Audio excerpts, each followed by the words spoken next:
我今天要讲的这个呢，就是我等于是我这本书也讨论的这么一个问题啊，就是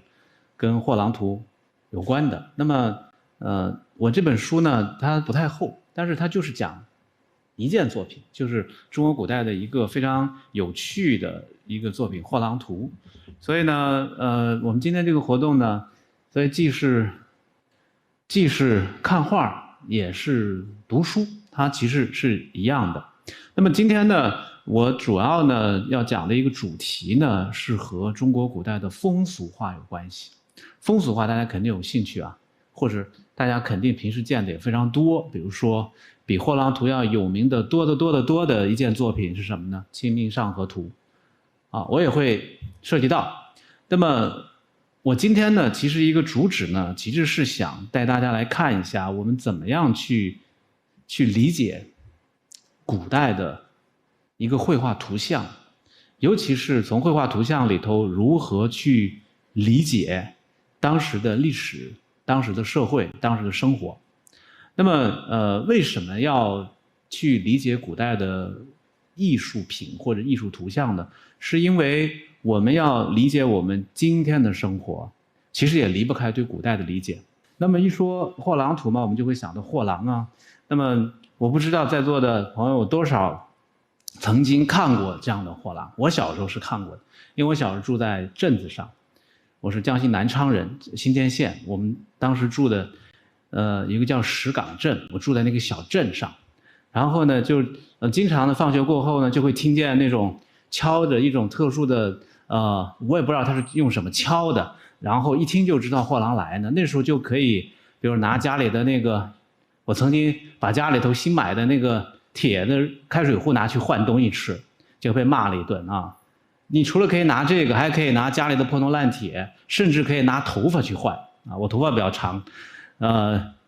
所以当时很多人就是可以拿头发去换，还可以拿比如说牙膏，这个用完的那个牙膏那个盒啊什么之类的换那种麦芽糖。这个呢，我在网上找的一个呢，就是可能我小时候看到的这个货郎呢，也还是这样的。在中国，比如说80年代或者90年代，基本上在中国的这个乡村或者城镇还能看到这样的货郎。那么在那个时候呢，因为中国的经济啊，实际上还处在这样的一个发展阶段，所以这样的一个货郎呢，它其实代表着我们中国的这个经济的一种特别重要的形态。这种形态其实就和古代有关系。大家可以看一看这个画面中的这些人。货郎他来了以后，最感兴趣的是小朋友，对吧？小朋友。然后这个货郎啊，他基本就是用那种比较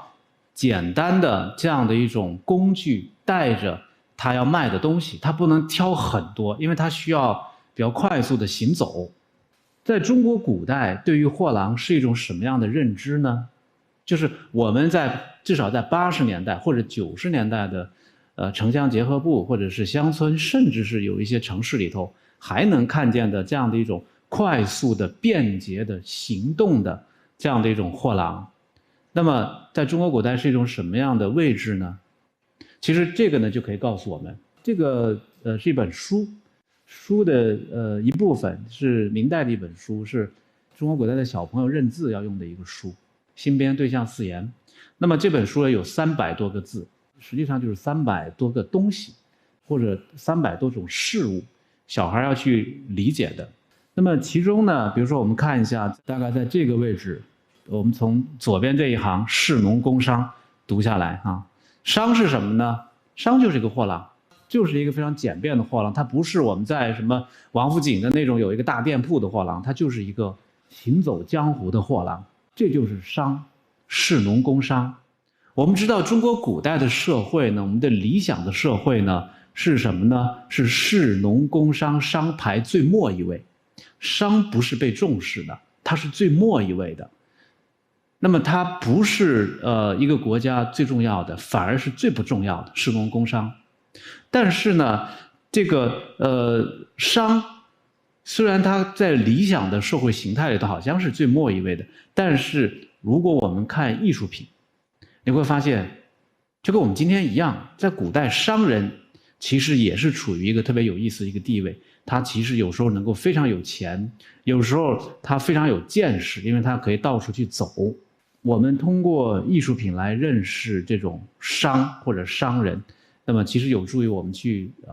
理解中国古代那个社会发展，一直到明代士农工商，这个商还是一个这样的一个形态，它不是一个坐商，就是有一个固定店铺的，它是一个行商，行走的一个商，它就是个货郎。所以你能看到我们今天的商业形态，如果我们今天我给大家一个命题，大家去画士农工商，你们同样用4个图像来表明你们心中认识的士农工商，我相信你们不一定会用一个小商贩的形象来表现商，那么你们可能会一个大的一个店铺，对吧？或者是一个什么什么啊？但是在中国古代，这个最典型的这个商人是什么？就是这样的一个行商，所以它构成了中国古代商业发展的一个基础，就是从这个小小的一个商贩行走的货郎发展过来的。那所以这就是我们一个为什么要重视研究货郎这个题材的一个基础，这也是我对这个感兴趣的一个基础。清明上河大家都知道，清明上河图呢，是中国古代一个我们现在留下来的中国古代的艺术品里头最早的一件描绘城市生活的一个作品，它表现的是城市生活。在这个城市生活里头呢，我们会发现它最重要的部分是什么呢？它不是表现城市的那种住宅区。大家可能比较清楚的是，宋代以前，比如唐代是里坊制，里坊制呢，它的住宅区和商业区是完全分开的。比如说东市、西市，对吧？东市买骏马，什么西市买鞍鞯，对吧？南市又买什么？我们现在北京还有这样的，你买一个什么东西得到什么米市大街，买一个什么东西得到什么大街，它都有不同的集市啊。那么，但是随着后来城市的发展，到了宋代以后，这个市场啊，就和住宅然后混在一起了，它就不是一个什么 downtown、uptown 的一个区别了，对吧？你现在去美国或者去欧洲，你一看那个欧洲的城市，说我要去 uptown， 大家就知道你肯定要去那种比较偏住宅的；你要去 downtown， 那肯定就是比较偏商业的啊。那么其实中国古代也有点这个感觉。但是呢，一个很重要的发展呢，就是到了宋代以后，为什么会出现《清明上河图》这样的城市绘画？其实就是因为商业的大发展，它已经打破了城市那种里坊制，打破了那种分的井井有条的那样的一种生活。也就是说，整个生活方式就发生变化了。你出门可能就是一个商业街区，你的那个住宅外头，它挨着的就是一个店铺。那么所以我们看张择端《清明上河图》这件划时代的作品，它根本没有表现什么宫殿区住宅区，它表现的全是商业区，一条沿着这个河的商业主道，沿着这个东京开封的商业主道，然后呢全是这个商业区。所以这一段场景呢是大家津津乐道的一个虹桥，有一个船，它其实也是一个类似于商船一样的。然后呢，它因为没有及时把这个桅杆打下来，在这个流水的那个作用之下呢，顺流而下呢，它可能会要撞桥了，所以大家都在救援。桥上有各种各样的人啊，所以在《清明上河图》里头呢，实际上我们就能发现很多这种小商贩。我这里没有放《清明上河图》的全貌，但是大家应该都知道这件作品是什么样的。它有很宽阔的大街，大街两边呢有很多这种商业的店铺，但是除了商业店铺以外呢，它还有很多行走的这种小商贩。你看这两个就是行走的小商贩。那么右边这个呢，不知道他挑的是什么东西，但是应该也是要卖东西的。你看他右边这个前面这个人，尤其是右边这个箩筐上头有一个好像有一个平着的一个类似于一个匾一样，上头摆着一些东西。他显然是要叫卖某个东西。左边这个就更明显了，左边这个人呢不太清楚他是卖什么的，他拿着一个弯曲的一个这种小的一个竹竿类似，上面挑着很多细细长长的小条，不知道是什么啊。那有人说是不是卖老鼠药的，或者卖什么东西的，或者就是一个小货郎，都有可能啊。所以这种行商实际上是城市生活发展的一个非常重要的一个阶段。它反映了什么呢？反映了这个国家对于城市的生活的控制减弱了，或者甚至是国家有意识的要推进这样的一种商业模式，它这种商业模式才会使得这个经济发展起来。所以从某种意义上来讲，这个行商的发展，它是比那个做商、比那个商业店铺的那个商业，它发展的更快。这种小经济，在北宋的东京，我们看到一种比较吸引人眼球的这种小商贩。这张呢，就展示了这样的商贩，这是一个局部。它在什么位置呢？画里面呢有一个比较大的店铺，叫孙杨店，羊肉的羊，孙杨店。那么这个孙杨店底下呢，在那门口呢，有一些那个临街的这个摊位。这个摊位呢，看起来不属于孙杨店本身，它外头弄一个大排档，不是的，它是靠着这个大酒楼或者大商铺的这种小商贩。有一个人坐在这儿，右边这个呢，我们看到他坐在一个长凳上，然后他面前呢摆着好像2个凳子，凳子上分别架着不同的架着黑深色的那种盘子一样的，上面放了很多东西，然后上面呢还有一个伞盖，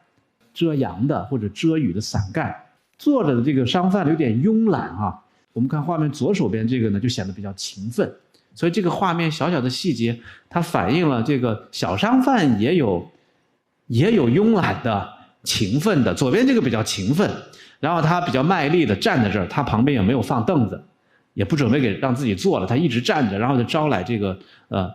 招揽顾客。他左边正在准备向他买东西呢，就是一个大人，好像还带着一个小孩儿，他那个这边旁边有个小孩儿想买一些吃的。然后这个货郎呢，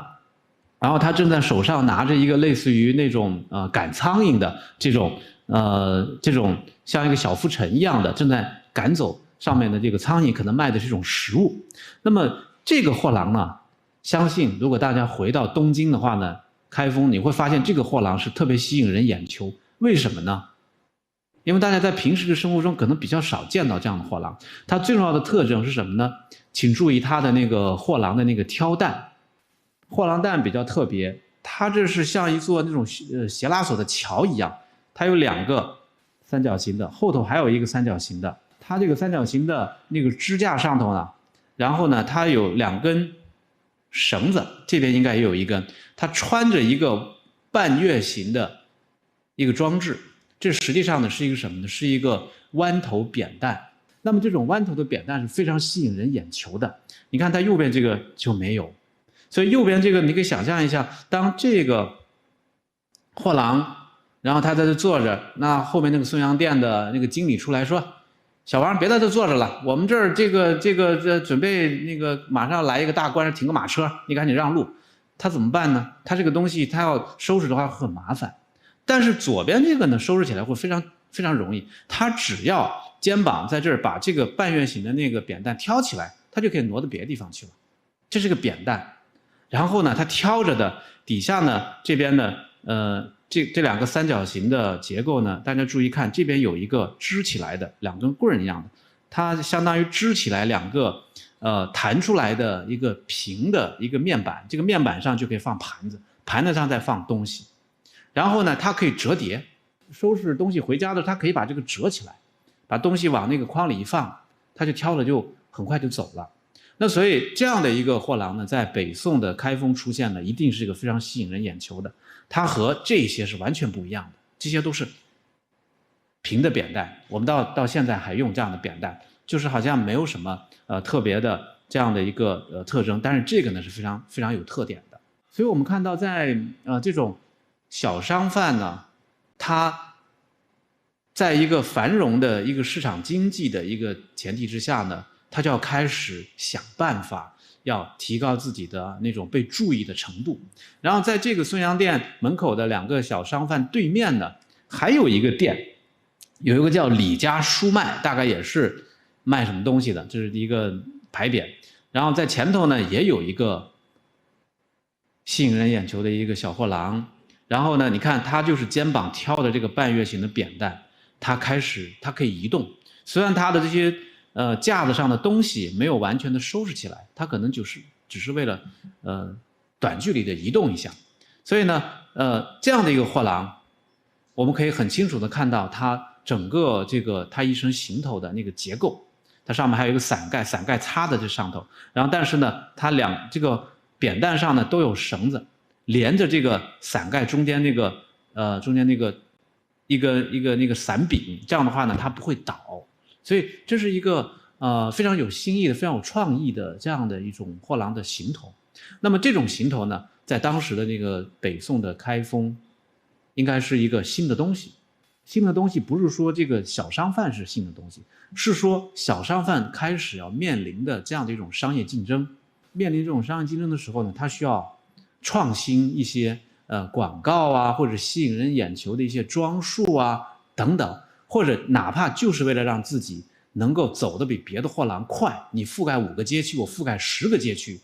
那么意味着什么？我比你卖的东西多，那么我的收益就大。所以这些为了便于行动的这些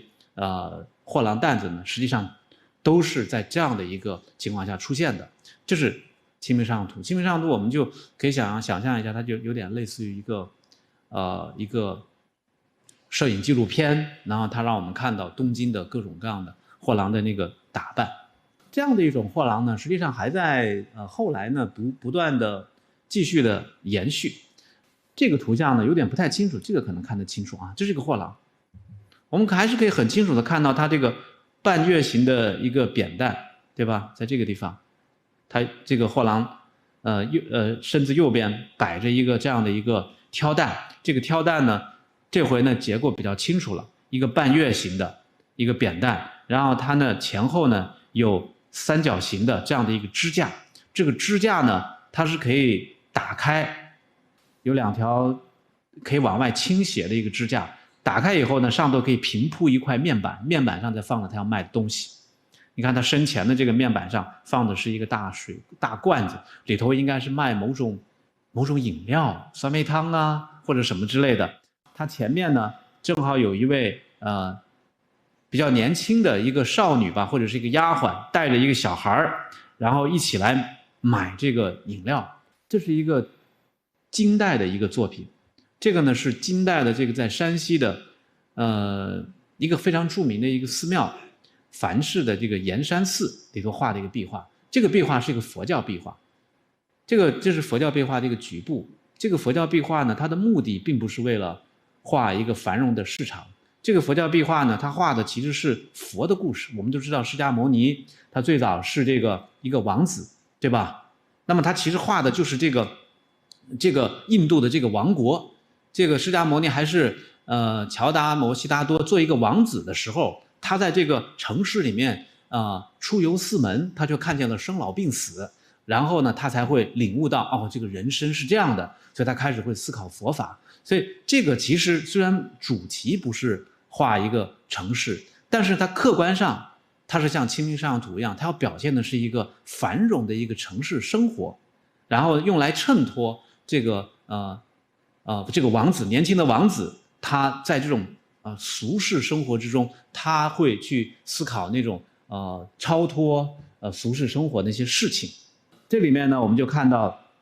货郎和看相的呀什么都在一起，它表现的是一个城市生活。所以呢，从某种意义上来讲呢，这个金代的壁画呢，它也可以看成是另外一种意义上的《清明上河图》，虽然它本身不是为了表现世俗生活，但它的客观上表现了一个佛国世界的世俗生活。那么所以像这样的一种高肩的扁担挑的那个货郎担，我们就发现在北宋出现之后呢，因为它的一个特殊的那种方便便利性，而且比较吸引人眼球，延续下来了。这种弯曲的扁担呢，实际上在古代不是没有，但是没有这么夸张。右边这个图呢是现在在四川的这个自贡的盐业博物馆，它也发现了这样的，我们也能看到它有展品，有这样的一个弯曲的扁担，但是呢，它并不如这么弯曲，这个非常弯曲，你看，包括这个非常弯曲，这个弯曲的让我们怀疑它的实际功能是不是那么显著，它可能那种实际功能并不是很显著。那么这种弯曲的扁担呢，它的目的是什么呢？它的目的就是它挑重物，尤其是它在扁担的两头挑重物的时候呢，用这种扁担挑重物的时候，行走的时候呢，它会比较方便，不至于前后的东西老在打你的腿。而且挑很重的东西的时候，它那个扁担会下弯，因为那个我们挑重物的时候，那个扁担必须有弹性。大家如果挑过的话，跟着你走路的节奏一起一伏，这样的话你才不会觉得特别难受。如果你用一个铁的扁担，那虽然这个重物不会把扁担压弯，但是你挑的非常难受。那所以跟着这个弹性走的话，像这种弯曲的扁担，它才可以挑重物，因为它那个前后两头的重物不至于一起一落的时候拖着地，或者是打着你的腿，所以它是有某种实际功能的。但是它有没有这个图像里的这个扁担那么夸张呢？我觉得未必，未必。所以绘画里面这些弯曲的扁担，它实际上是有某种夸张。这个夸张呢，我们现在还不是特别清楚。在北宋的时候或者金代的时候，是因为这个卖货郎，因为他为了吸引人眼球，他故意的让这个扁担更加夸张了，还是说，实际上是画家做出的夸张？我们现在暂时无法判断这一点，就是画家觉得这个扁担很有意思，他把它夸张了，还是说，当时确实有这种夸张的扁担啊？这一点我们还不太能分得很清楚啊。但是呢，就是我们如果从留下来这些作品来看呢，我们会看到在宋代，在北宋到这个金代，就是这北宋这样的一个扁担，到金代这样的一个扁担，它作为一个挑东西的扁担，它还是有实用性的，因为它的扁担够长，尤其是这个侧面的扁担，我们看得很清楚，它是够长的，我们确实是可以用肩膀来挑它的。那么但是呢，随着这个不断的这个时代的发展，我们会看到这种曾经出现在北宋的这种弯曲的扁担，它带有那种实用性的，它变得越来越装饰化了，它开始变成一种纯粹的一种装置了，就变成一种纯粹的那种吸引人眼球的东西。那这是到了明代，这是到了15世纪，有一件作品很有意思，它是宫廷绘画，他画的是这个明朝的皇帝啊，在过元宵的时候，他要办一个很大的元宵的游艺晚会。在这个游艺晚会上呢，那么有很多人要装扮成有宫廷的那个宦官呐，或者其他的一些人呢，装扮成各种小商贩，或者是其他的这个人员来游玩。所以你看，在这个画面呢，我们选几个细部，大概其实是这个位置。在画面中段这个位置，我们把它放大，它其实我们就看到2个货郎。这2个货郎呢，实际上是由宫廷的宦官，就太监装扮而成的。它就是为了让当时的宫廷的那些男男女女，尤其是小朋友啊、女性啊，好玩。同时呢，好像他们又能够走出这个宫廷，能够好像感觉到了那个前门大街那个感觉。我们放大一下，在前面呢，其实还有另外2个货郎。在这个画卷开始的部分呢，还有另外2个货郎。这2个货郎呢，有推着车的，有挑的这个箱柜的，但是呢，不如这2个货郎呢来的有趣。我们放大一点就能看到，这个货郎呢，你看他面白无须，对吧？是个宦官。当时明代的宫廷里有专门的这个宦官呢，他就要负责这个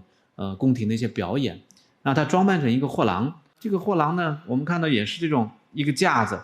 三角形的撑起这个架子，它延续的是宋代的这样的一种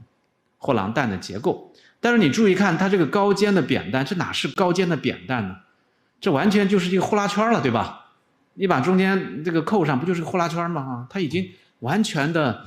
失掉了它的实用性了，它完全变成了这个一个装置的东西。说明什么？一种可能性，就是说明这种曾经在北宋发展出来的这种有实用性的高肩的这种扁担呢，到后来呢，被大家玩的越来越玩坏了，对吧？被画家或者被当时的宫廷，那他就是为了模仿一个市井的一个生活。对于宫廷人来讲呢，这个市井生活比较特别的是这种高肩的扁担，但是呢，他又为了吸引人眼球，他不是为了实用性的，所以他把它画成了一个没有实用性的，但是呢，特别好玩的。所以你看他的这个扁担上装饰用红漆，还装饰龙之类的这个金漆的这个头，就是为了适应宫廷的那种趣味。简而言之，就是我们会看到一个小商贩的形象。那么他从一种很写实的，比如说在《清明上河图》中的比较写实的，慢慢的走向了一种装饰性，走向了一种表演性。而且呢，它变成了和某种特定的节日的一个发生关联的一个东西。那么我们刚才看到的这件作品呢，它是在元宵节的时候。元宵节是一个什么节日？元宵节是中国古代最大的一个节日，可以说是最大的，比正月初一的新年还要大。因为你就看古代什么节日放假放的最多，你就知道它最重要。元宵节是中国古代放假放的最多的。那么我们今天是新年，新年放7天，在古代的是元宵节，新年不怎么放假，元宵节放假，最少5天，长的时候能放到15天啊。所以一直放到这个正月15之后，那么所以这是一个全民狂欢的日子。那么在这个时候是一年的开始，所以像这种货郎的出现呢，它很好的展现了风调雨顺，然后物阜民丰这样的一种良好的对于新年的祝福。从游艺的角度来讲呢，小朋友过新年他可以买各种东西，所以你看在这个画面里头呢，这些皇家的女性戴着很尖尖的这样的帽子，穿的有点像韩国人大长今这个感觉，是吧？那么因为在明初的时候确实是有寒风啊，朝鲜风是进来了。然后呢，小朋友拿着钱，其实就游戏币啊，游戏币来换东西，是这样的啊。在明代的时候呢，那么从这种宫廷游艺的这种货郎呢，就发展出了专门的充满表演性的这种货郎图，这是明代的货郎图。但是呢，明代的货郎图呢，我们一看就更加清楚，能够理解它表现的并不是一个完全现实的东西，而是一个理想化的，带有很多想象性的一个货郎。那么我们看，这是明代的宫廷的2个专门的货郎图。那么这2个货郎图呢，有一个推车，有一个是摆着货郎架，右边这个是推着一个货郎车，对吧？这个货郎车轮子在这个地方，这边是轮子啊。左边呢是货郎担，你看这2个尖尖的伸出来的就是那个高肩担子，好像在现实生活中不太可能由一个货郎全部放在他的那个货郎车上或者货郎担上的物品。那么比如说我们以右边这个来看，这个货郎车上挂着各种各样的东西，琳琅满目，我们生怕他这个推车走一下，他的很多东西都会掉下来。然后呢，他的顾客呢大部分都是小朋友在玩啊，所以从这个明代的这个货郎图呢，我们可以看到，怎么样从宋代这种真实的货郎形象出现之后呢，在图像世界里头呢，货郎逐渐变成一种对于特定的生活的一种表现，就是在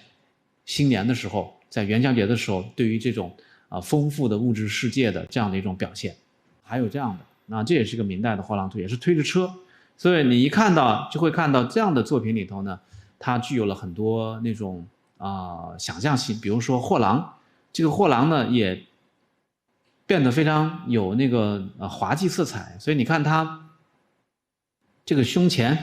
算是他的内衣吧，穿着一个小肚兜，然后他的那个妆容啊、化妆啊，好像也是非常的搞笑的，所以这里面就具有一个非常强的一种表演性。因为在明代的时候，我们刚才看到那个皇帝在过元宵节的时候，他让太监装扮成这个表演者来表演这个货郎，它本身就是由宫廷内府的一些专门的负责演戏的这样的一些机构来从事的，所以这样的一种表演性呢，也非常好的渗透到了明代的这个宫廷货郎图里头，包括它前头还配了一个更加滑稽的人，上半身近乎赤裸，这样的一个形象非常搞笑的这么一个好像丑角一样的，这实际上就能看到明代货郎图的这样的一些特点，因为它整个是为了装点宫廷的，比如说你可以想象明代的很多皇宫的室内，它需要这样的一些绘画来装点，让大家走进去就能感觉到一种升平的气氛，欢快的一种节日气氛。感觉到这个国家发展真是这个繁荣昌盛的这个感觉，所以它是为了营造这样的一种气氛。那么我们看一些细部，这些小朋友也是一样的，非常开心，长得非常的好，非常的水灵，就像年画里面那些娃娃一样的，就这个感觉。而且他们都在玩各种玩具。右边这个小朋友呢，左手拿着这个小串鼓，右手呢拿着一个小就小泥人儿啊。然后呢，这个小朋友呢，这个手上拿着一枚铜钱，他要买东西，其实就是个游戏币。然后他穿着的衣服啊，也是明代非常喜庆的这样的一种服装，就是过年过节的时候庆祝年节的服装。他的前胸后背都有这种叫补子。在明代的时候，我们知道官服是有补子的，对吧？有各种品级的补子。实际上，当时的一些节日的服装也是这样的，前胸后背会有刺绣图案，一种补子。那这个小朋友穿的就是这样的补子。我们现在还有一些很有意思的作品，陆陆续续的这个留下来，就让我们能看到，对于元宵节的这样的一种节日气氛的表现，总是少不了货郎。这件作品呢是这2年新发现的，在美国的一个博物馆的一个很大的作品。这件作品呢，大概它是一系列的屏风，这个屏风大概有3-4米、4-5米吧，很大的一个尺寸。它的中间画的就是一个超级大的一个那种元宵的那种搭的一个叫灯山，就是装饰着各种彩灯。在明代的时候把它叫做鳌山，就是海中巨鳌的那个背是半圆形的，好像就是海中的一座小山一样。整个画面呢背后呢是一些宫殿，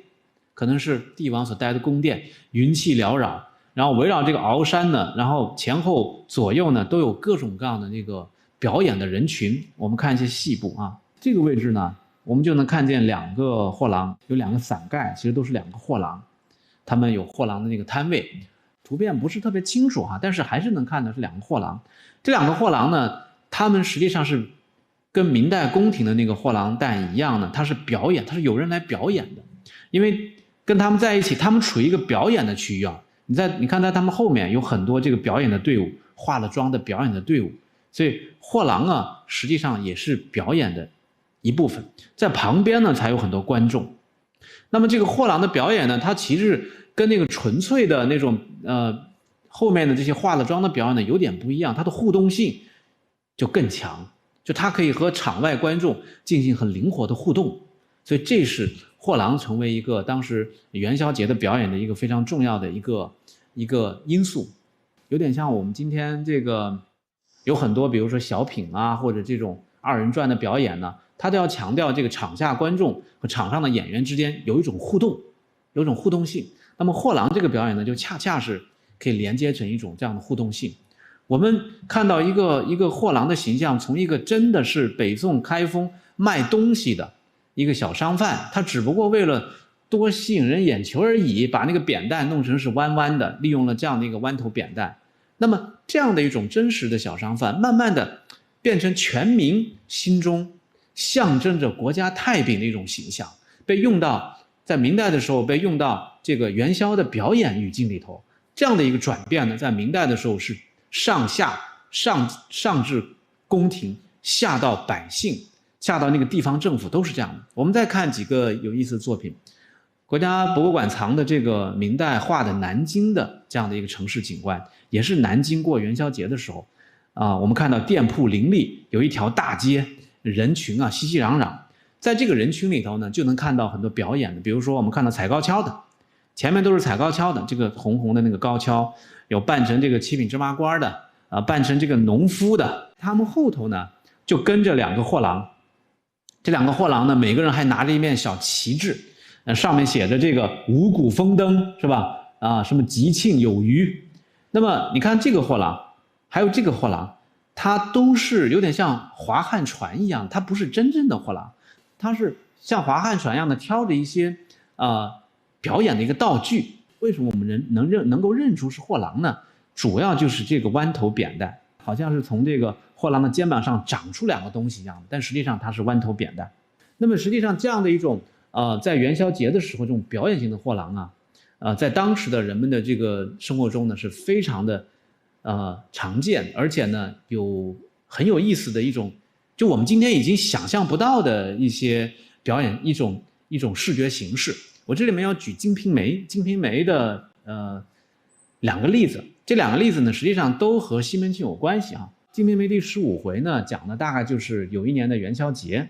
这西门庆呢他不是有很多这个妻妾吗？这个妻妾呢，姐姐妹妹都这个相互招呼的说，咱到这个市场上去看灯饰吧，因为元宵节看灯饰嘛，就是元宵灯会嘛。所以，这些像什么这个潘金莲啊，或者等等，他们结伴去看这个灯饰。这里面描述的就是他们的眼睛里头看到的那个灯饰里面那个彩灯搭成的那个灯山，就像这个一样，你可以想象一下，上面有各种各样的彩灯。在这个南都梵绘图里头，其实也有这么一个小的一个这个灯山或者鳌山的这个地方。然后在《金瓶梅》里头呢，他们看到的清河府啊，山东嘛，他看到的这个灯饰里面的彩灯是这样的。他说但见什么什么什么什么，你看山石穿双龙戏水，这都是彩灯，山石和双龙，云霞映独鹤朝天，就是那个仙鹤的彩灯，还有什么金瓶灯、玉楼灯、荷花灯、芙蓉灯、绣球灯、雪花灯、秀才灯，还有那种人物灯，有把秀才的故事做成了一串灯。然后还有媳妇儿灯啊，那种大概就是那种温柔善良的那种理想的那个媳妇儿是什么样的啊？然后还有和尚灯，这个和尚用的是一个典故，和尚一个月明和尚渡柳翠，有一个妓女柳翠，但实际上是一个前世是仙人，然后这个和尚去度化他。还有判官灯，就是钟馗啊、鬼判呐。所以你看到这个灯啊，它的那个很复杂。然后还有什么湿婆灯，就是那个孔明啊做法等等。然后这个刘海灯，刘海戏金蝉，什么骆驼灯、青狮灯啊、猿猴灯、白象灯啊、七手八脚螃蟹灯啊等等，还没完，还有非常复杂的叫什么呢？七真五老献丹书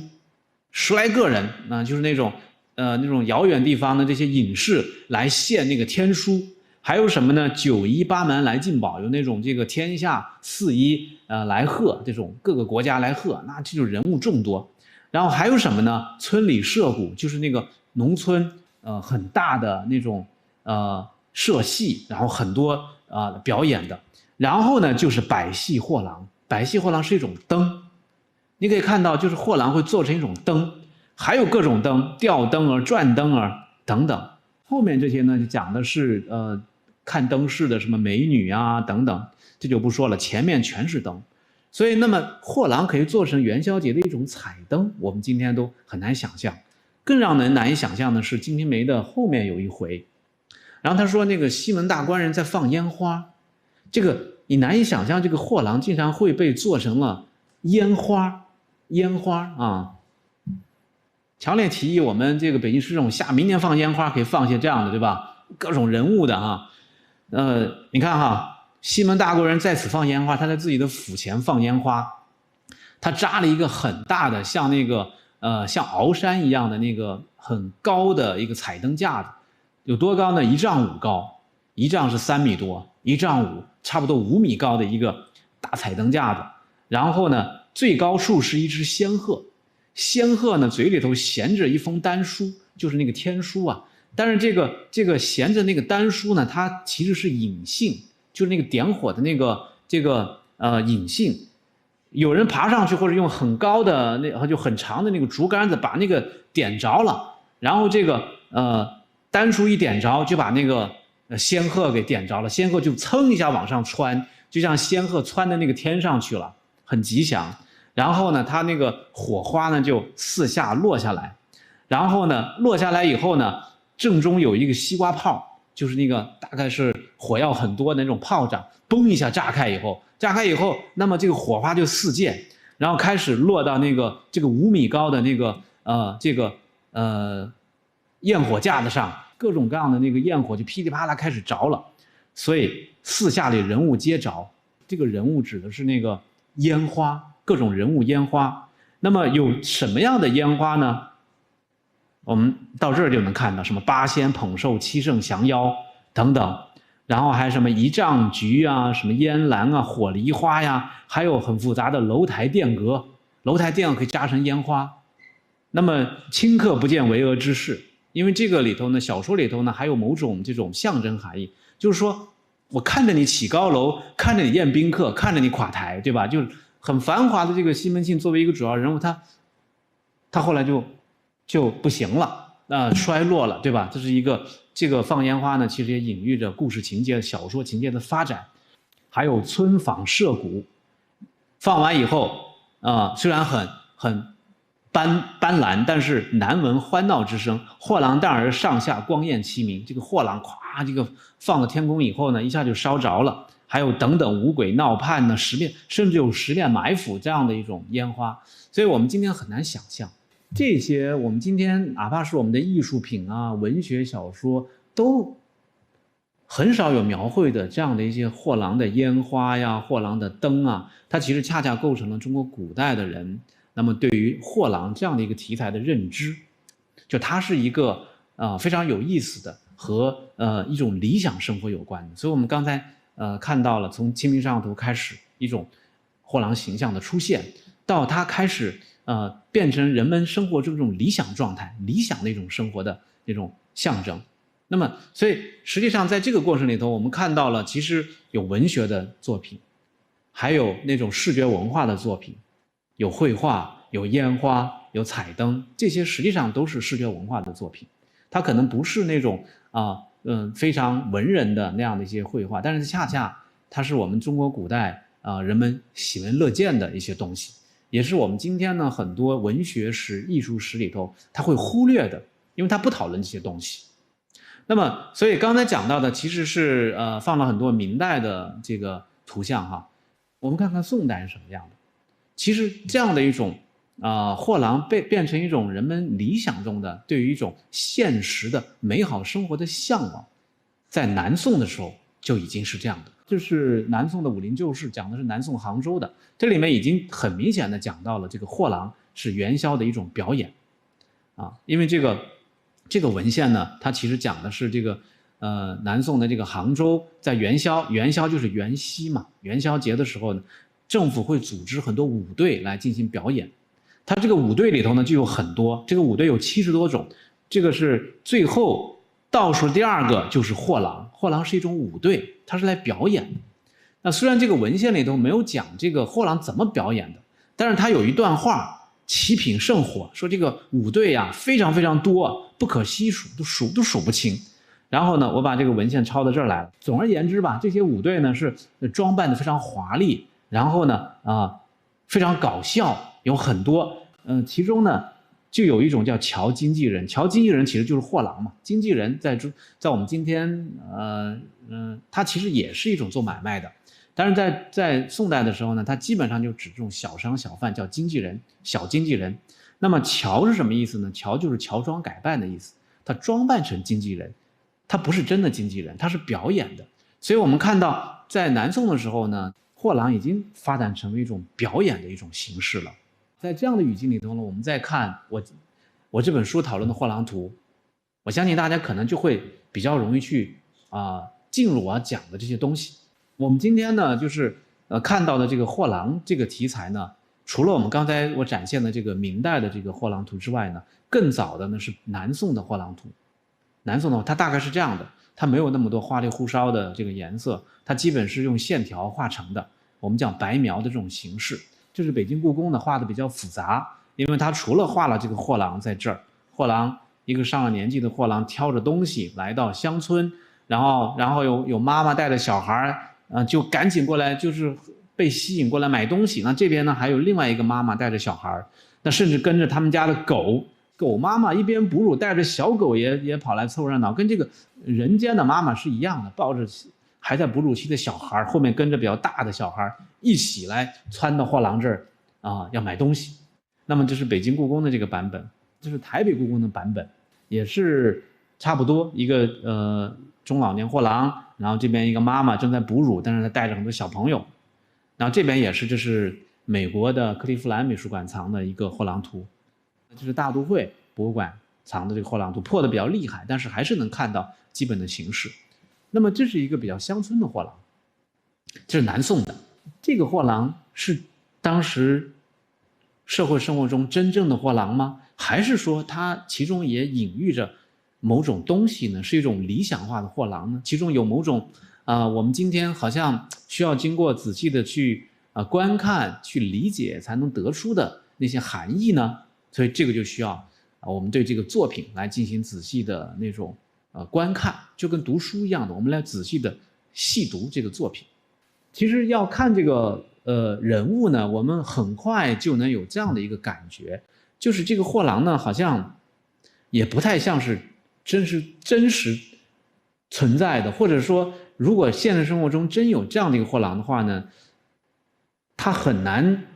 去卖东西，因为他的货郎担上虽然他这个货郎担呢不是那个弯头的扁担，它就是一个比较简单的一个平的那个扁担，但是他那个扁担上挂的东西未免有点太多了。它不但是这个扁担呢挑着那个筐子分5、6层，每一层呢都摆满了东西，每一层有很多那个扁，但是这个扁呢旁边没有那个边沿，所以它上面摆的东西呢其实很容易掉出来。然后呢，它在这个扁担上呢，在这个筐子上面全是挂满了各种小东西。不仅如此呢，它在自己的头上、脖子上、腰间全缠着各种各样的东西。这个东西呢，实际上让我想起有一次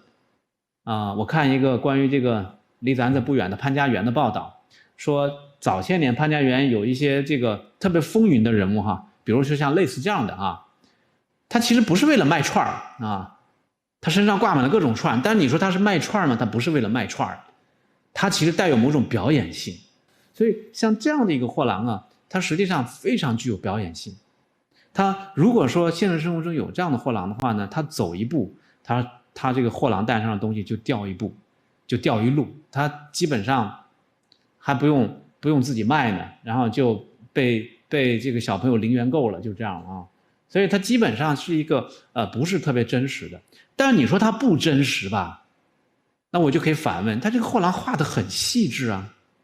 它这个画面中的每一个东西好像都是宋代现实生活中有的东西那你凭什么说它不真实呢？所以这恰恰就是我们看宋代的这个货郎图它的一个非常巧妙的地方，它是徘徊在一个现实和理想之间的一个作品。它其实每一个局部每一个画面的取材都是非常真实的，现实生活中有的。但是呢，如果你把它组合在一块儿，你会觉得画面这个逻辑关系好像不是现实生活中的那种真实性的。所以这就是徘徊在现实和理想之间，它让你觉得是真实，但是又不真实。所以这恰恰是视觉艺术的一种吸引力。我们知道视觉艺术，我们经常有一句话叫有图有真相，好像有图，这不就是真的吗？但是我们都知道图一定是真的吗？哪怕是摄影作品，它早期可以经过暗房的那个修改，我们现在直接电子图片 Photoshop 就可以改了，对不对？我们今天还有很多 AI 的这些图像，让你觉得特别真实，但是呢，它是 AI 生成的。所以这就是视觉艺术一个非常有意思的地方，它让你觉得眼见为真，眼见如实，但是它其中恰恰反映了很多理想性的、夸张的或者是带有某种目的的一种含义。所以这就是为什么有时候读图，它有时候比读文字它和读文字同样难读，就像我们读文本一样的，这个一句话它有某种弦外之意，读绘画也是一样的，就需要我们来反复的去了解它。那么所以呢，这个货郎图呢，它恰恰有这样的一个给我们这样的感觉，它每一个东西看起来都是真的。比如说这个货郎图呢，它其实上面有很多跟元宵有关的那些小器物，比如说这个货郎的这个担子上，它就插着一些小竹棍，小竹竿上面就绑着一些类似于小花灯一样的，你看这就是花灯嘛，你看这是花灯，这是花灯两个很精巧的花灯。其实我们再细看它这个担子上挂着的一些物品，也能看到一些跟元宵有关的一些物品。比如说大家看这边有一个像蛐蛐笼一样的竹编的一个东西，我一开始也以为是蛐蛐笼，但是如果用这个来装蛐蛐，这个蛐蛐未免要个头特别大才行，这个蛐蛐估计得像我的拳头一般大，它不会跑出来，因为它这个孔有点大。那后来呢，我又仔细琢磨了一下，所以这样挂在一个那挂在一个货郎担上面这个小的那个竹编的这样的一个器物呢，它其实有可能是一个小花灯。小花灯为什么这么讲呢？我们看它的大小啊，你看这边是细部哈，你能看到这个货郎担上有一层一层的扁，这就是我刚才讲的，它的东西容易掉出来。比如说这一层的扁，它旁边没有那个扁的那个框，边上有那个边沿的，所以它上面放的茄子呀、什么食物啊，它泥娃娃呀，很容易都掉下来啊。所以它其实不是一个真实，不是一个现实生活货郎可以是这样的。所以你如果跟一个茄子来比的话，那么这样的一个小猪笼，它差不多得有这么大吧。在这几件作品上都有这样的东西。你看这个不太清楚了，其实也是一个小的一个竹编的一个小猪笼一样的。它是什么呢？我认为它最有可能就是滚灯。在南宋的时候，元宵节的时候已经出现了这样的滚灯，有大有小。因为它的滚灯的原理呢，就是里头呢有一个蜡烛，因为灯是好几层这个竹篾编成的，它里头这一层啊，不管外头怎么滚，它里头始终保持水平，所以这个蜡烛啊不会倾斜。这是在我们今天还能看到，在南方呢某些地方呢还变成一个非物质文化遗产了。那还有大的，这是甚至变成一个表演。宋代呢，我们在别的图像里头呢还没有怎么看到滚灯，但是呢我们在明代的一些绘画作品里头能看到这个滚灯。这是在明代明末的一个作品的一个局部叫《上元灯彩图》。上元节就是元宵节嘛，表现这个元宵节的时候，这个南京吧，上元呢既可以指南京也可以指元宵节嘛。我们知道这个南京那边也叫上元嘛啊。但大概画的就是南京这个地方的那个元宵集市，这个密密麻麻的各种人。你看这边就有些表演队伍，你看就有几个人推着一个很大型的滚灯，就大概是2个人这么高。在里头呢这一块呢，里头应该是里头有蜡烛的，外头有龙啊什么这些形状，所以不管这个灯怎么滚，这个里头的大蜡烛啊，始终是保持水平，它不会烧着。如果说货郎担上的这个也是这个小滚灯的话呢，那么它就跟刚才我们看到那个小的那个花灯一样，它都是跟元宵有关系的。除了这个之外呢，我们对货郎图呢更容易感到兴趣的就是上面的很多东西看不清楚。如果不借助于你到现场看实物，你光看一些印刷不太好的作品呢，可能看的不是特别清楚啊。所以我们当时出这个书的时候呢，和那个河南美术出版社的同事呢，花了很多功夫去调里头的图片，要把它调得很清楚，不然大家看不清楚。这个货郎图上呢，它在很小的篇幅里头呢，画了好多东西。它有多小呢？因为这个货郎图啊，它有好几件都是团扇。一个扇子能有多大呢？对不对？25公分左右这么一个方寸的这么一个地方，它竟然画了有300件东西。为什么说呢？因为在这个货郎图上，他画家自己就告诉了你，我画了300件东西。货郎图上我们能看到它不同的作品，画家就在不同的地方写上了3个字300件。右边这件呢是北京故宫的一个藏品，它在箩筐上的一块布条上写了300件3个字。左边呢是台北故宫的这件作品，它的树干上写了300件。所以这个300件就是一个挑战呢，他就对我们的观众说，我画了300件，你能不能认出来？你能不能看出来？你能不能知道我画的是什么？其实我在做研究的时候呢，我觉得我有这样的一个必要呢，就是把这300件都去认一认。当然这就是很大的挑战，很多情况下我们认不出来。但是呢，经过这样的一种辨认我就会发现会有很多有意思的问题就开始出现。比如说以前呢，我会认为这个300件就是一个虚指嘛，就像我们说王府井百货大楼，它是100件吗？它早早超过了100件嘛，对不对？但是呢，百货大楼在最早开始出现的时候，它就是意味着这个百就是一个虚指。所以这个画面上的300件最早的时候我也认为是一个虚指，但是经过这样的一个一个东西来点查呢，我会发现它不仅仅是虚指啊，它可能还真是一个实指。所以它有点像我们刚才讲的这个货郎图这个题材给我们的一种强烈的视觉感受，它好像是很真实的东西，但好像又是很理想化的东西。它同时具有了最真实和最理想的这样2种性质，就让人觉得很奇妙。所以它上面的东西也是一样的，它同时具有了虚指和实指2种性质。所以我们点查的结果呢，比如说北京本，他画了212种，这是我目前的点查哈。那么当然还有一些货郎蛋背面的东西，我们没法看到啊。我只是点的就是货郎蛋里头的东西，还有外面的东西，还有货郎身上的各种东西。比如说北京本，我们看到了212种，有些东西呢，比如说一个茄子吧，它可能是2个，那我就算2件，所以它292件，将就是300件，对吧？台北本呢，它是195种，也差不多是300件，267件。所以它既是一个实质，又是个虚指，所以这是货郎图一个非常有意思的一个地方，它能把2种截然不同的性质统一在一起。那么在点查的过程中呢，我就会发现一些过去的学者呢，因为他没有进行这种仔细的辨认，所以他也不会看到，或者根本不会意识到有意义的这些东西的存在。比如说我在经过这种点查呢，我就发现在货郎图上呢有一些非常有意义的东西，比如说跟女性生活有关的东西。我们过去好像很难想象，这货郎图不就是给小朋友的吗？很多玩具吗？或者说这货郎图上面有很多这些东西，好像就是给那个普通，就是给大众的吗？但是经过这个仔细考察呢，我发现里头有很多非常具体的，跟一些特定的一些人群有关系，比如说女性的东西。为什么这么讲呢？比如说大家看这个台北故宫本的货郎的右边的货郎担子，在这个位置我们把它放大，会看到这边比如说有一个锯子呢后头呢还挂着你像有小毛球一样的东西，大家能看到吗？这是一个小毛球。如果不仔细去点查的话，我就不会想到，哎，这是一件物品。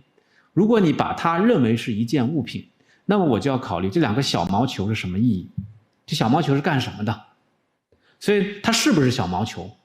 这都是问题。那所以呢，我就需要把这个物品放到整个货郎担上的其他物品来看。比如说我就会发现更多的跟女性有关的这些，比如说我会在货郎担上发现这种带有广告招晃性质的毛线球，或者小毛球，或者这种线球。比如说像这个，它就像一根那个什么这个打毛衣的那个针一样的，绑着一个毛线球，但是这肯定不是毛线球，因为毛衣这种毛线针那是民国的时候从英国传入中国，那肯定不是，所以它有可能就是一个古代的针线广告，就是一个大的一个针，上面穿着一个线团，但是呢，这确实是一个线团呢，所以这个线团呢就可以和这2个线球联系起来。那我就会去想，哎，这些东西，那么它跟谁有关系？谁要买这些东西？谁会去对这些东西感兴趣？那可能就是跟女性有关系。这里面就折射出这个画，它就有丰富的那种社会内涵。我们今天呢，其实我在 B 站找到的，还专门有教你去做这个线球，还专门去告诉你怎么去缠绕这个毛线。你看这个线球也是有它的一定的那个纹理的，它是有一定的那种缠绕的形式，才能缠绕出这样的一个波折型的这个线团的啊。这样的话，我逐渐就会发现一些过去学者没有注意到的东西，比如说在这个货郎的脖子上，它挂着一串线，它是挂着货郎脖子上像一个小的围巾一样的一串线。这个线呢，我以前根本不知道该怎么解释，我以为好像就是一些线嘛，它就是线。但是现在呢，如果我把它和这些线团呢、线球啊放在一块看，我就可以得出一个结论，它都是跟女性有关的。还有一些，你比如说，在这个货郎担上，这个货郎担的这个扁担哈，它比如在这一头插着一个棍子，棍子上绑着一个就是一个线轴，在这个线轴旁边呢又绑着另外一个说不清楚是什么的东西。你看，这是一个东西，上面还有一条一条的这些东西。那么这是北京故宫本，这是台北故宫本。台北故宫的它是把这个线轴和这个奇形怪状的东西放在这个扁担的2边，就一边一个。北京故宫本是放在同一边，就2个东西放在一边。台北故宫本呢是一边一个。所以这是什么东西呢？我以前就不知道什么东西。但是如果我们顺着这个线丝线、女性用品、女工或者我们讲女红这样的一些作品，我们就很容易知道是什么。这就是一个线，就是一个针插，一条一条这种针。为此，我专门网上买了一个复古风的大概是什么陕西那边的，有这个泥娃娃的。然后我还把家里所有的针全掏出来10来根针啊，就跟这个样子插上去是一样的啊。这就是我们今天还在用的，就是那种做那个缝纫的这个针插，它便于就是在工作的时候把这个针插在上头。那所以呢，在这些货郎担上比较明显的地方，就是很重要的地方，它摆放的这些物品，它就折射出我们过去研究中国古代的历史或者是中国古代的绘画，你可能会因为材料的不足而忽略掉的一些问题，比如说女性观众在当时有多重要，女性生活在宋代的经济体里头有多重要。比如说我们说男耕女织，这都是一个抽象概念，但是现在你落实到这么多女性的生产的这个纺织的这些用品上，就很直观你能意识到，在当时南宋，那么在这个经济生活中，那么男耕女织这个织是落实到什么地方？它就落实到这样的地方。我们刚才说这个货郎脖子上缠绕的这样的丝线，这个是北京故宫本的。我再选另外一个宋代的画，这是一个冰封图，这个女性在用这个丝在给它这个染色，这就是丝，拿着一捆丝。所以这些呢，实际上都和女性的当时的这个经济生活有关系。我们由此还能看到，还可以激活一些我们过去所了解到的一些其他的一些东西。比如说，这是北京中国国家博物馆藏的一个很有意思的一个东西，可能是金代或者是北宋的一个广告。这是一个铜印，把它印出来以后就是这样的一个广告：济南刘家功夫针铺。所以当时呢，就有很多这样的针铺或者针线铺或者绒线铺，它在这个社会上就是卖的。那么就是卖给女性的，女性要去买这些针线，要回家纺织做衣服，所以这是一个当时的商业里头非常重要的一方面。这个当时的一个广告，它就是用的是一个嫦娥有一个玉兔，玉兔要用倒鼠捣不死之药这样的一个故事，它把它转化成一个玉兔拼命工作，兔子变成牛马了，然后愣是把一个倒鼠磨成了一根绣花针。你想想看，用一个100斤的那个生铁那个倒鼠磨成的绣花针，它的分量得多足啊，它的质量得多好啊。那所以这就是一个很有意思的广告。我们通过货郎图就能把这些过去的这些东西全都激活，你就能会意识到，在过去的那种商业环境里头，像这样一类店铺，它和它的观众和它的那个顾客之间的关联。这是明代的绒线铺，明代的《清明上河图》，这是个绒线铺，卖这个一捆一捆的丝线，这是一个方面。300件里头，我们有这个针线、丝线跟女性跟男耕女织有关的，还有一些非常有意思，我们过去可能也不太去看得到的，就是当时的这个人们的生活，人们的安居乐业。社会的这个稳定团结跟什么有关系啊？跟健康有关系。那么健康靠什么？靠医药。那所以在缺医少药的年代，这个人们的生活就是很难得到保证。所以在南宋的时候，这个货郎图里头就展现出这个医药和卫生观念，它逐渐的变得非常重要，并且逐渐的被推广到哪怕是乡村这样的一些地方。这里面呢，有一个非常有意思的一点呢，就是和医药有关系的这样的一个场景啊。这里头呢比较重要的几个图像啊，你比如说在这个货郎的脖子上挂着的这些项圈，项圈上有这个眼睛的圆牌，眼睛圆牌意味着什么？意味着它是一种医药广告。所以中国古代的医药广告呢，它常常是画那个一个眼睛，一个圆圈上面一个眼睛。那么它最早呢可能是眼科广告变过来的，后来就变成了一个整个医疗系统或者就是医生的一个标志。这里面除了挂这个脖子上挂这个项圈，除了挂这个眼睛呢，还有牙齿，还有耳朵，还有鼻子等等。这个里头没有，就是只看那个牙齿吧。这个牙齿呢是3个牙根的。我曾经最早去考察这个的时候，我有点纳闷，我说我也拔过牙，那牙根医生给我看过是2牙根，为什么这是3个牙根呢？后来有医生朋友给科普了一下，有的，如果是后槽牙那个磨牙，基本是3个牙根的，因为它要很扎实的长在你的牙床上。除了这个之外呢，我们看到这个货郎身上还有一些很重要的和医药有关的，比如说北京故宫本的这个货郎，在他的那个手上挂着一个装饰物，底下有一个牌子叫病，写的病。这个病显然就是说他是医生，可以治病嘛。在货郎图上呢，它会有一个斗笠，斗笠上头有一个字条，就可以看到他专门治的几种病。这边写的是公医牛马小儿，专门给牛马看病。这个牛马不是我们今天那个社会学意义上的牛马啊，是动物学意义上的牛马。因为它是农村嘛，它在农村推销货物，农村的这个牛和马都是大牲畜，所以牛马是非常非常重要的啊。然后还有什么呢？小儿，在座的家里孩子生病了，敢不敢把他送到一个公医牛马小儿的地方？你身边跟你一块等着就医的可能是牛或者马。我们现在可能不太会去这么做吧，你难以想象这个兽医和这个人的医生会在一起。但是你要考虑到这是在一个农村的环境里头，这个货郎呢，他就兼有当时的一种走方郎中的那种感觉，他就既可以看人，也可以医动物。所以这边写的是什么什么医牛马小儿，所以他治这个牛马和小儿。所以这个小儿这一点呢，又折射出这个画中啊，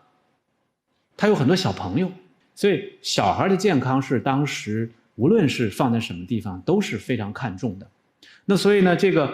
公医牛马小儿的这个货郎啊，他具有的这个医生身份呢，他其实是非常重要的。除了这个医术可能会比较高明，我们不管他医术高不高明嘛，反正他能够专门治这些，他还卖药。因为有时候呢，这个医药是不分的，所以我们看这边写的是专医牛马小儿，在这边还挂一个牌子。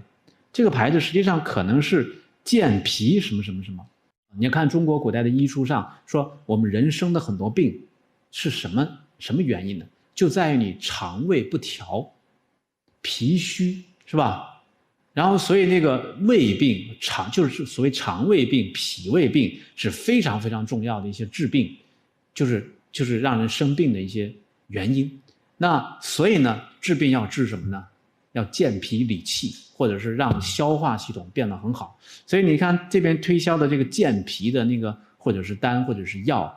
你就可以看到当时的这个医疗的，就医药的这样的一些理念。这些理念呢，其实是一种想象性的，不是说当时的这个农村你都能享受到像货郎图这样的一些各种药你都能买到，但是它是一种理念，是一种理想，就是画面中它把很多内容放在医药上呢，就意味着一种新的一种健康或者保健的理念现在被全社会所共享了。所以这里面呢，其实还有一些就是我们很难以想象的这些药，比如说头骨，在这个货郎担上都倒挂着一个头骨，这是一个小头骨。但是呢，有一点非常奇特，这个小头骨并不是很大，它和这个成年人的手差不多，跟这个货郎的手掌差不多。我们把它转过来，你看一下，这是一个头骨。说这个头骨是干什么的呢？那过去呢很难获得一种解释。那现在呢，我提出的一个想法就是把它放在一个医药的环境里头，它是一种药物，难以想象嘛，头骨怎么会变成这种药物呢？药材呢？所以这就要联系起这个中国古代的这个医药啊。如果大家有兴趣翻一翻那个本草类的书，你也不用一定翻宋代，你就翻《本草纲目》。本草纲目啊，它这个编定啊，大概是按照这个药材的种类，比如说草木、草部、木部，对吧？就是本草嘛，还有矿石部，对吧？石头，它反正最后呢，会有一个部分叫人部，人部就讲的是人身上的很多东西能够入药的。有一些东西我们今天可能还在传的神乎其神，比如说这个小孩的胎盘，对吧？我们今天有时候还在说那个脐带血、胎盘什么之类的，叫紫河车，对吧？那个胎盘。那么这些呢，好像搞不好有一定道理，但还有一些东西你一听就不想入药了，比如说耳钉铃。大家知道耳钉铃什么东西吗？耳朵里掏出来的东西啊，鼻子里也可以掏东西啊。这些东西掏多了揉一揉变成一个丹药，你敢吃吗？不敢吃吧？童子尿，对吧？或者等等什么之类的。那么里头呢就有什么呢？人头骨。人头骨是可以入药的。那么当然李时珍呢，他为什么把人部放在最后呢？他也是有一些那种看法的。他大概就是说这些东西啊，像人头骨什么东西啊，都是过去一直这么传，有没有用呢？谁知道呢？但是人头骨能入药呢，大概是从唐代就已经是这样的了。大家如果有兴趣翻翻唐代那些什么千金方啊什么这些都有用人头骨做的药。那所以呢，这个头骨入药呢，变成了一个医药的一个常识。那么人头骨很难搞到吧，对不对？你到同仁堂说，我家里娃生病了，我来2两人头骨，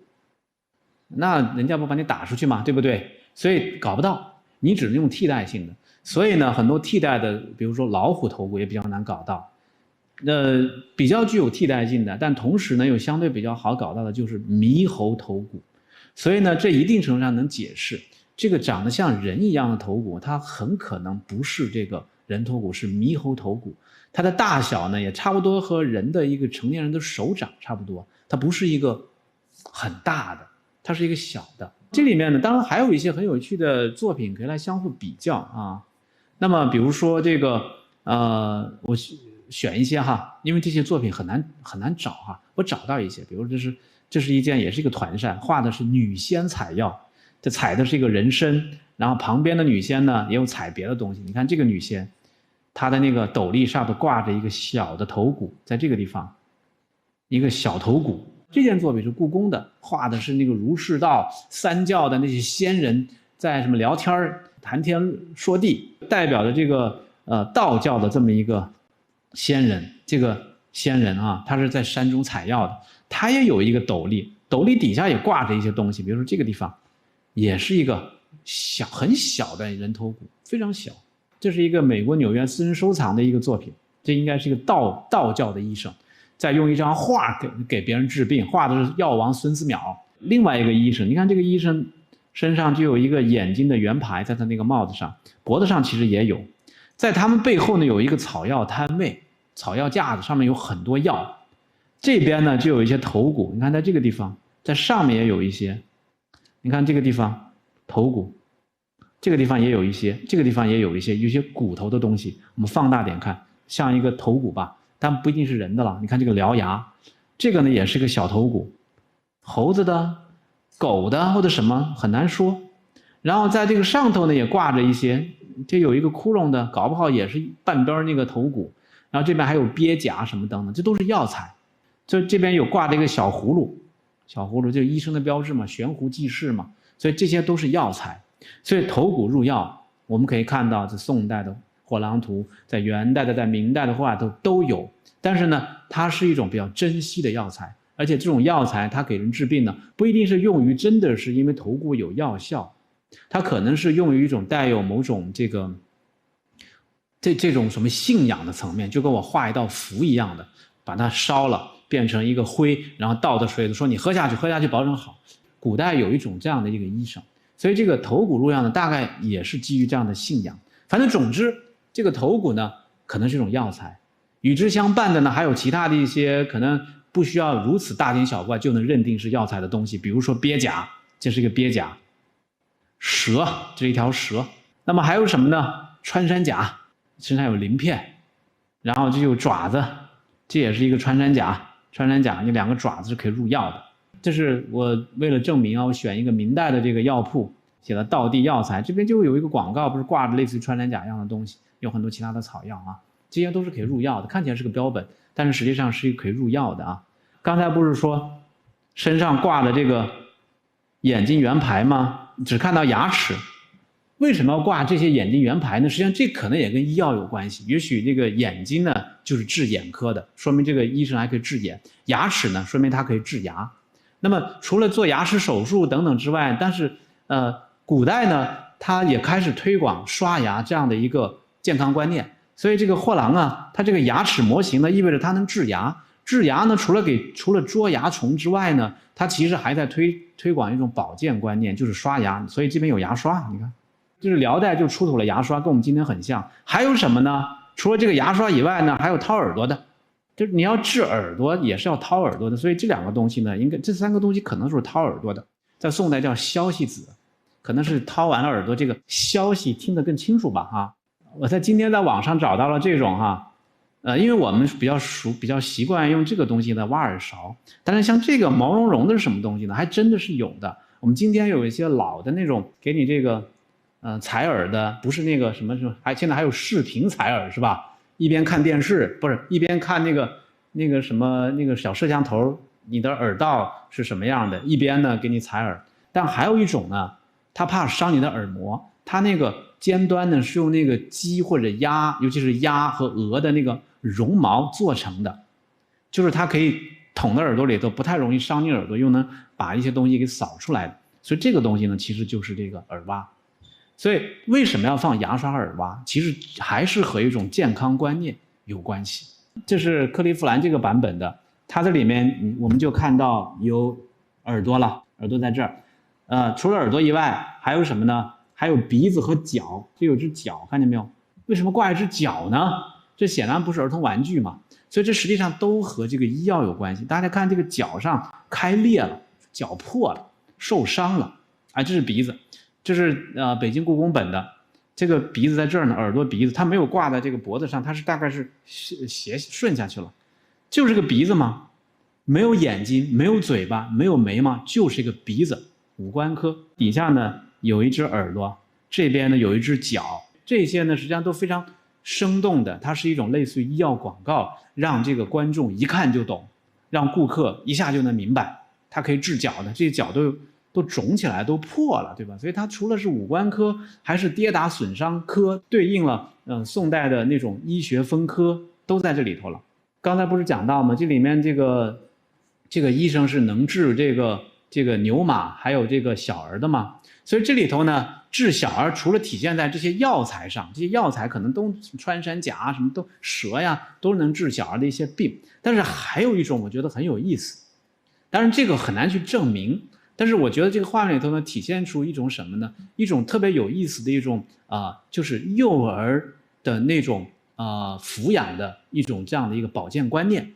那么我们看到在几件货郎图里头尤其是台北故宫本呢，它画了一个非常清楚的母亲哺乳的形象。因为宋画也有不少但是这是我见到的宋代绘画里头表现这个哺乳形象最真实的，画的特别真实。你看这个妈妈，这个身体非常好，不是一个缺营养的状态。你看她的那个胸脯是非常的这个饱满，然后这个小孩呢在这吃奶，很小的小孩，也很机灵，不是目光呆滞的，非常机灵的小孩。注意看他这个姿势。这个姿势也是，这个小孩好像要挣脱一样，这个妈妈呢用左胳膊搂着他，对吧？让他在这个吃奶。这个画家呢非常真实的把这一幕画出来了。这种哺乳这个景象为什么要被画出来呢？所以如果我们去对比一下，在宋代的时候，开始独立成科的一种医学类型就是小儿科，妇科和小儿科在宋代是独立成科的，唐代还没有完全独立成科。所以宋代有专门的那个妇科的那种医书因为妇科和儿科常常在一起的，所以这里面讲到了一点，就是说如果要讲小孩的这个保健呢，它母乳非常重要，因为古代没有这种奶粉什么奶粉都没有，所以呢他就必须得强调这个要吃乳。如果亲生的母亲没有乳，你就要请奶妈，请那个乳母。所以呢这里面那个很多宋代的这个医书里头讲到这个如果没有很好的母乳就会生病，生各种病，甚至喜欢吃泥土，因为没有那种微量元素。我认为这个画面中呢，它除了有那些药材这些什么五官科等等，它还很好的直接去反映了这个画面中和那小孩有关的那些东西，就是小孩保健，其中一个非常重要的小孩的健康要和母乳发生很重要的关联。而且非常有意思的是呢，我刚才讲到了这个画面画这个哺乳的姿态非常真实，我后来就去了解了一下哺乳。这是我们今天的一个宣传哺乳的海报，有4种姿势。这个画面中这个姿势呢，就完全符合这里面说的，就是摇篮式的哺乳方式。摇篮式的哺乳方式就是用一个胳膊托着小孩的这个后脑勺，让小孩什么呢？小孩的那个嘴巴和这个母亲的乳房平齐，这样的话不至于太高他吃不到，也不至于太低噎着。所以我们今天的那个这个理论和南宋的理论是完全一样的，令儿口于乳齐，不可太高也不可太低。所以这个画面中恰恰你看这个胳膊用这个臂弯搂着他，手指头在这儿这边抱着的，所以这是一个非常好的这样的一个类似于宣传图一样的，这就很好的展现了一种这样的一个健康保健观念。还有一个观念是什么呢？就是因为我刚才已经从这个给小孩哺乳已经开始涉及到一些问题，就这里面涉及到一种什么呢？就这种医学的、健康的和保健的观念，它是不是要推广啊？对不对？要推广。如果不推广的话呢，那么这种观念还变不成一种观念。所以我这里面讲的这货郎图的这些，比如刷牙等等这些，甚至用当时南宋有卖那个牙药的，就是类似于牙膏一样，这个实际上主要是在城市中比较普及，农村实际上是不普及的。但是我们一开始就讲到了，这个货郎图画的是农村的景象，对吧？这个货郎到农村来卖东西，所以这里面就暗含了一种这样的一个东西，就是货郎图它是一个带有一定的官方色彩的一个作品。因为李松这个画家他是一个宫廷画家，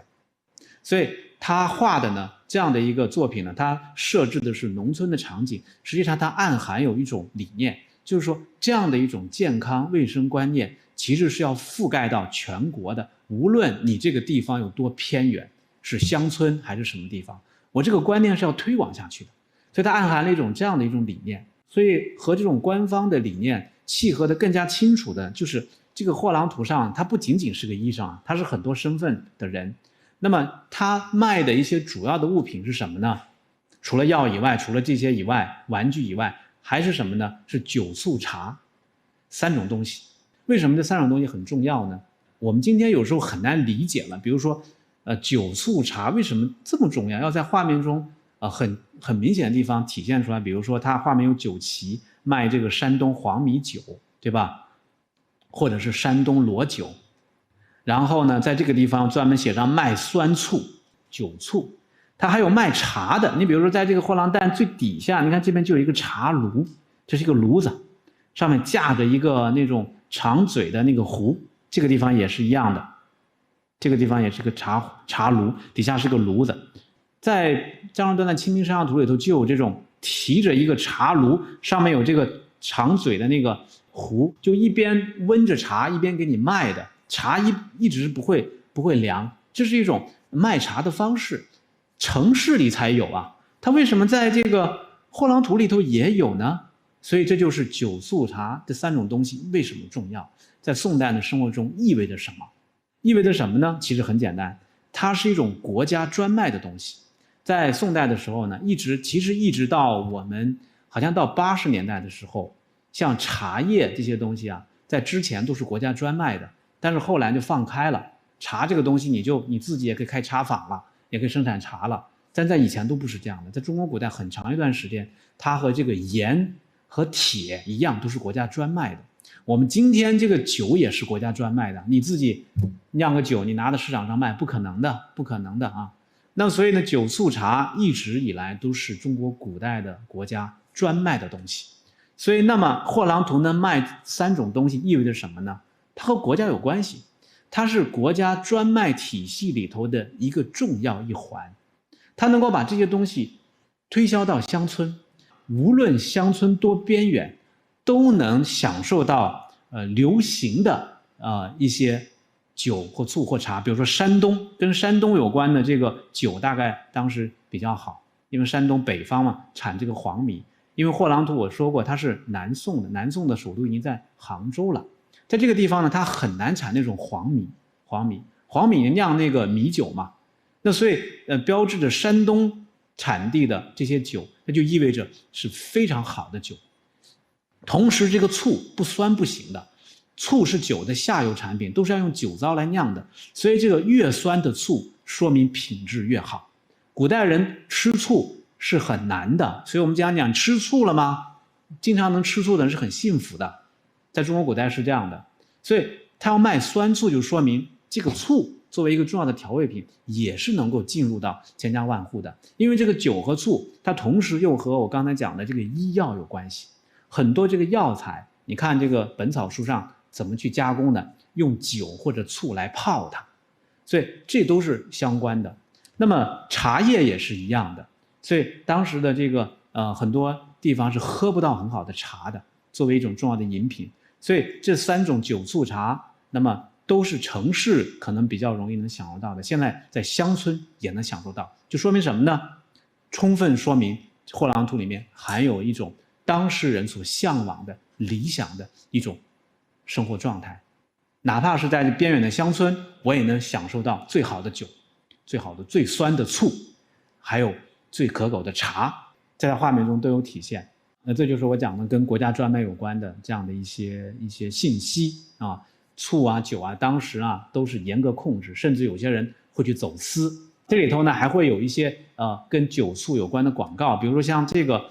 扁担上挑着的一个东西，我就认为是茶叶的一个招幌或者是茶叶的一个广告。你看这个广告，这个比较清楚啊，上面一个竹编的一个半圆形的一个什么东西，底下呢好像是一个什么长条形的，上头还有2个标志，还有几个那个丝绦给它系着。这是什么呢？我认为就是茶，就是古代的茶叶包装可能是这样的。然后它是卖茶的，挑在那个货郎那个担子上作为一个商品，作为一个标，也作为一个广告。为什么我会这么认为呢？因为有一张画可以让我们有这样的一个对比。这是一个叫名园赌市图，表现的是当时的一些茶坊在城市里头怎么卖茶的，有那个小摊的卖茶的，有单独的卖茶的。你看在这个小摊上，在这个前后呢都挂着一个这个东西。你比如说这个，你看就是一个方方的，上面有一个圆形标志，这个也能看出来。这个东西呢其实就很接近于这个了，所以它应该是卖茶的一个广告。但是它完全是广告吗？可能也不是，它可能有某种实用功能，就是它本身这里头呢可能是封装的茶叶，它是一个标志。我们可以对比一下，还有其他的一个版本的图像。有一个很清楚的是，这个宋代版本的这个卖茶的图像呢，在清代乾隆皇帝的时候呢，他让宫廷画家来模仿，画得很清楚。你看在这个位置好像是一种装饰吧，我不知道茶到底是应该装在这儿呢还是装在这儿，就这2个东西，所以它应该是跟卖茶有关系，就是当时的茶叶包装。我们今天装茶叶也是最讲究的，各种东西都很讲究的，在古代也是一样的。而且它可能这里也许这里头或者这里头方方的这里头装的可能就是叫茶角。茶角其实是中国古代的那个就是快递，一个快递标准的快递包裹叫一个角，所以后来那个因为人们要喝茶，所以经常是用快递来寄茶，就当时的那个邮递系统寄茶就叫茶角。所以呢这里头呢可能就是一角茶，就是这个可能是一个茶叶的广告。我这里面今天讲的其实只是300件中的一部分，有跟女性有关的，有和这个医药有关的，有和国家专卖有关的。所有的这些东西呢还有其他的很多东西，比如说有农具，我们讲的男耕女织，除了这个女织的东西，还有男耕的很多锯子呀、锄头墨斗很多东西。所有的东西放在一起呢，就形成了一个很有意思的关系，就是货郎图这本货郎图，我像在书里头讨论的一个最后一个问题，就是为什么货郎图要用300件物品把它画出来？这300件物品到底有什么意义？不是单独的医药的意义，不是单独的这个女性丝线的意义，也不是单独的一个农具的意义，所有的意义放在这儿要干什么？所以有一个很有意思的一个图像，就是刚才奶孩子的这个妈妈，这个小孩用手要抓这个货郎图上的东西。我其实有一个脑洞就是这个东西很难完全证实，就是什么呢？因为货郎图里头用300件和这个小孩形成了一种人和物品之间的关系，所以300件就相当于这个小孩他要长成大人，相当于他在以后的生命中或者生活中，他会要接触到、使用到或者面对的各种东西。有的东西是他以后某种职业的来源，有的东西可能是他以后要应用到的，所以就形成了一个人和物品的关系。所以我找到一个明代的一个抓周图，所以我认为这个货郎图里面这个人和物的关系有点像抓周因为在宋代的时候呢，这个小孩开始有很好的抓周的礼仪，在他满1岁的时候，周岁的时候要抓周，这是一个抓周图，小孩在抓周，不知道他抓什么东西，有砚台、尺子等等这些东西。无论是抓周也好，还是这个货郎图里面人和物品的关系也好，它是其中都面对一个问题，就这些物品是可以塑造人的生长，甚至是它可以和人一起成长，它可以保佑小孩的健康，可以帮助他成为一个他想成为的那个人。所以呢，这里面呢，其实又蕴含了，我认为蕴含着宋代他们画家还有当事人对于这个绘画图像和人们的日常生活中要欣赏这些图像的目的，就是在看这些图像的时候呢，能够获得某种教育功能，能够让小孩在看画的时候好像能够理解到这些东西。那么在这个画面上呢，确实也有一些物品呢是带有这种象征含义的。画面中有很多跟占卜有关的神像，什么这个冥风水，还有这个罗盘，都是跟占卜有关系的。这边还有一个看手相的，对吧？画了一个手，今日甲子，也是占那个什么时辰的。最有意思的是这个货郎图啊，几个货郎的版本后头啊都有一个扇子，这个扇子上贴了2个纸条，写了2行字儿，很难去把它读解出来。但是呢，就是说一个很有意思的例子，就是曾经呢，我有一回上课，我有一个学生就破解了这个问题，至少是一定程度上破解了啊。因为这2行字你读不出来，没有具体的意义。但是这个同学呢，就读来读去，就有一次有点急眼了，用他的方言读，他是四川人，读来读去呢，就觉得像这2句话：但兹行吼事，莫要问前程，莫要问前程。后来我说，那你不行啊，你四川，你是四川人呐，你得要杭州人读一下呀。他就找杭州同学，那我说还不行，今天的杭州人不是当年的杭州人，对吧？你得查一查当时的这个韵书，这几个字那个宋代的韵怎么读？他说老师查了，就这么就是这样的啊。后来我就相信了。后来呢，这个同学呢写了一篇很不错的文章，后来就发表了啊。当然了，这位同学呢现在大概也不搞这个，但是这位同学呢现在在泡泡玛特工作。泡泡玛特也是给小孩玩具的，是吧？我们说泡泡玛特最近流行的那个 Monster 叫什么来着？也是跟玩具有关的，对不对？我觉得也很有意思啊。所以这个同学的这个研究呢，后来推荐发表。如果现在大家上网，很多网上啊都在讲这个，哎呀，南宋人什么这个用了谐音，实际上是我这个学生最早做的研究。其实呢，这个但知行好事，莫要问前，它就像一个隐语一样的。那它其实是一首诗的一部分，它讲的什么呢？讲的是天道，就讲的是人的命运啊。意思就是说，你只要去好好的按照你的标准去做事儿，你不要去问前程，但是你只要是按照你的标准，你总是有一个好的结果的。所以这就是天道。货郎图里头也是一样的，小孩要长大，要成为一个社会人，那么你也不要去多想啊，你就正常长大就行了。你就按照这个画面中的那些物品所指示的那些职业，你去发展自己就可以了。所以像这个但知行好事，莫要问前，它变成一个当时的时代非常流行的一个语言。比如说还有一个很好的例子，是我一个同事找到的，这是一个金代的，还不是宋代的，可能是金代或者元代的一个插蜡烛的一个蜡烛台，它上面是插蜡烛的，烛台边上写的什么呢？怎么读呢？它是这么读的啊：但行好事，莫问前程。它这个字儿，你比如说这个但也没有单人旁，是用的是这个是，它也写错了，或者用的谐音，跟这个例子其实是类似的啊。所以也就是说，这个货郎图上它又反映了当时一个大的时代，所以归根结底，它反映了一个普通人的对于人的命运、人的发展的想法。这是个明代的算命先生，扇子上也是2个字条啊，万事不由人计较，一生都是命安排。宿命论当然是不可取的，但是如果你但行好事，莫问前程，它实际上就像货郎图所呈现的，它是糅合了一个时代的那种理想，对人生的理想，对于当时的好生活的理想，对于当时的商业发展的理想等等，都糅合在里头了。所以一个小小的一个团扇呢，它可以反映出一个宏大的一个历史。所以这也是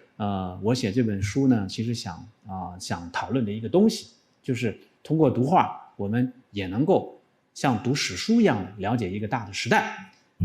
我讲完了，我严重超时，真是不好意思啊，感谢大家啊，垂听，谢谢啊。